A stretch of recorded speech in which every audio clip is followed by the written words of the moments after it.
Hey Kong fam, it's Shelby's Comics and Freeway, of course. So I just got back early today from Austin doing a little comic book road trip. I've already posted part one of that. I want to split this in two parts. Part two is my interview with Shannon at Bat City Comic Professionals. This is a nonprofit organization that helps school children and literacy through comic books, and I think it's a really great organization. There's information of how you can maybe donate books or even donate money if you'd like to, and all that information is going to be down in the description. So thank y'all for tuning in. I believe this is part of what the comic book community is really about, which is helping others, especially if we can help others through our love of this hobby and comic books. So I appreciate y'all paying attention and watching and supporting. And with that, as always, peace, love, and comics. Thank you all. Hey, Kong fam. So I showed y'all outside. I was at Bat City. Cool place. It's like an old house. Well, it is an old house. It's not like an old house.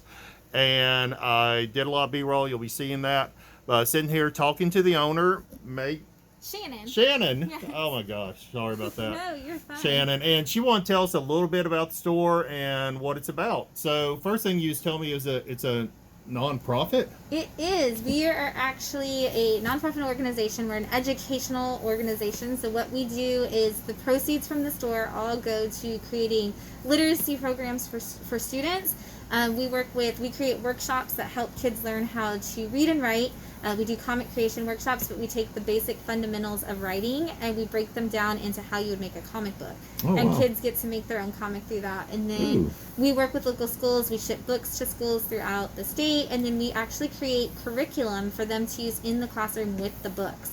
Wow. So teachers can, and I actually have teachers from all around the country that have actually asked me to send them curriculum for how to use comics in their classrooms. So we've been sending out curriculum throughout the state on how to use comic books, and like if they're working on something and they can't figure out a spot that they need to put it into, how to say it in the classroom, we'll shoot them a book that helps with that. So what age groups are we aiming for here? Any of them. Really? Our writing workshops are actually, for the most part, the ones that we did throughout the summer. We did for ages 5 through 12. Okay. But we have worked with everything from little kids, like as young as 3. We've done some little, like, create your own drawing workshops, all the way up to college age, and we've actually done adult comic creation workshops as well. So, well, if you look at Scotty Young's work, I mean, that 3-year-old art is hot. Hey, Pilkey said that he's still doing, the creator of Dogman and Captain Underpants, he said that he made sure that his art style didn't really change from what he did in elementary school, so that kids could copy it and feel like they could create something. Wow. And so that's why he keeps the art style so simple. And you see, I mean, I've been in rooms, I ran events for Dave Pilkey when he came to visit, when I worked at a bookstore here, and there was 3,000 kids in the room, and all of them are sitting there copying his art, doing it, and they all screaming like he's the biggest celebrity on the planet. Oh, wow. And so it's great to see kids feel like they can do it too.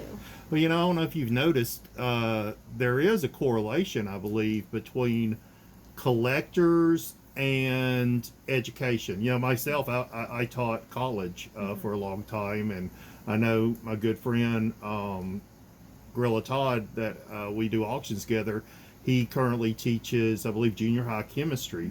So there seems to be a correlation between educators and comics. Absolutely. And it's on the rise too. A lot of educators, especially librarians, are starting to reach out and ask about graphic novels and manga specifically that they can use in the libraries. But I actually was a reading specialist, and the school was struggling with students passing their standardized test. And I explained to them that it's because what's on a standardized test is unrelatable and boring. And if we gave them something they would care about, it might lead them to understanding the concepts a little bit better. So I developed a pop culture themed workshop, and then from there it blew into, once we opened this, it blew into this giant program where we work through it. Well, that's my one thing with my mom growing up is they always didn't mind me having comic books because at least I was reading, right? Absolutely. So I know you talked a little bit about teaching kids to read, but it's for all age groups. Does it branch out into other things? I could see where history could be a natural part. Yeah. What about like chemistry or the sciences? Yeah, we have a couple of subscribers actually who are history and science teachers, Okay. and we get them the right books that they can use for that. Of course, wow. Representative John Lewis did March, but he had a sequel series called Run that came out posthumously. And so we've actually been giving all of our history teachers, we've been getting them copies of that so that they can start using that next step in their classrooms. And it goes, there's so much, if you look at Bruce Banner and Tony Stark and all of these, even Victor Fries, like, there's a lot of science in comics. Yeah. And they do break it down. They use a lot of those bigger terms, and then they kind of show you what they're doing.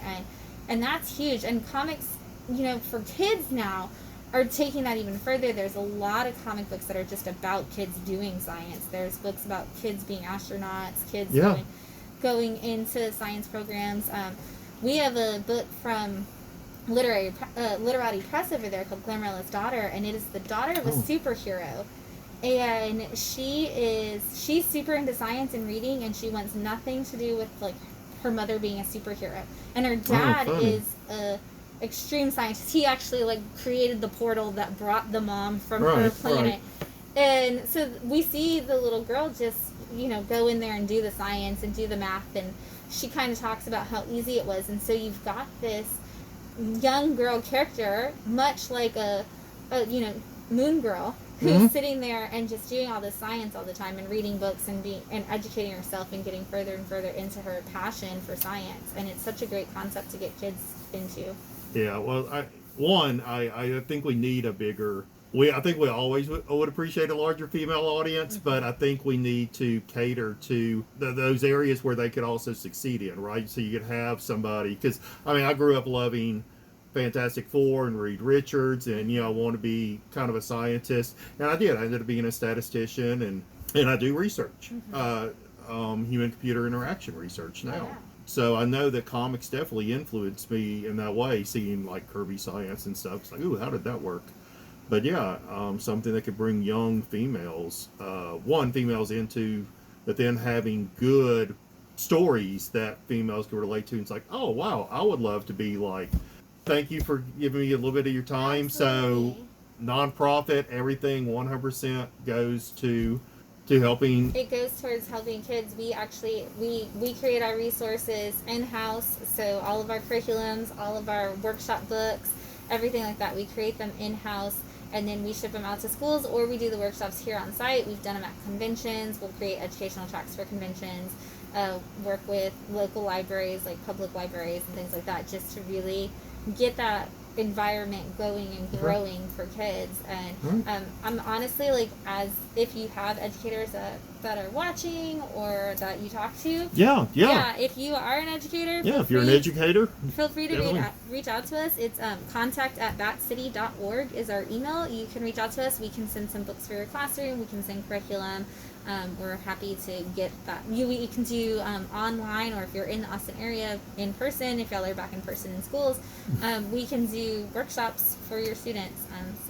Cool. Yeah. Well, I'm going to definitely drop the information down below. Again, if y'all are educators or y'all are interested more in this, of how comics can work in terms of education, and of course, literacy is the number one. Number one, you got to learn how to read, and that builds foundation for everything else you do. Absolutely. They say if a student can't read by the end of third grade, they're 83% more likely to drop out of high school.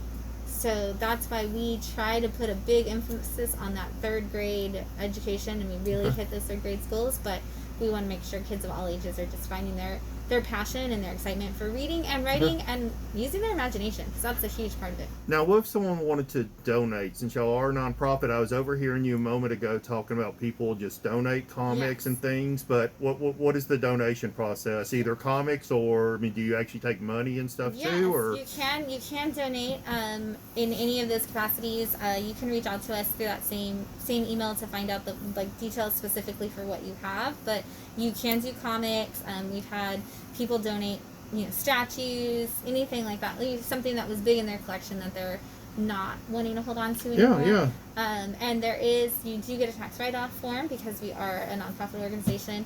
And then if you want to do a donation of cash, you can always do that either through a Square invoice. You can let us know how much you want to do, or PayPal. We have PayPal. So if you just shoot us a message at any time, we can let you know the details of how to work it out.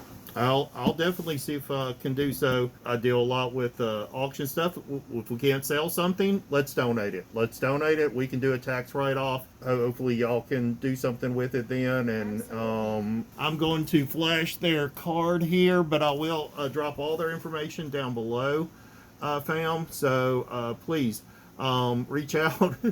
Make sure I'm not covering things up. But yeah, definitely reach out. Hey, thank you for your time. I really appreciate it. Absolutely. Thank you for coming in. All right.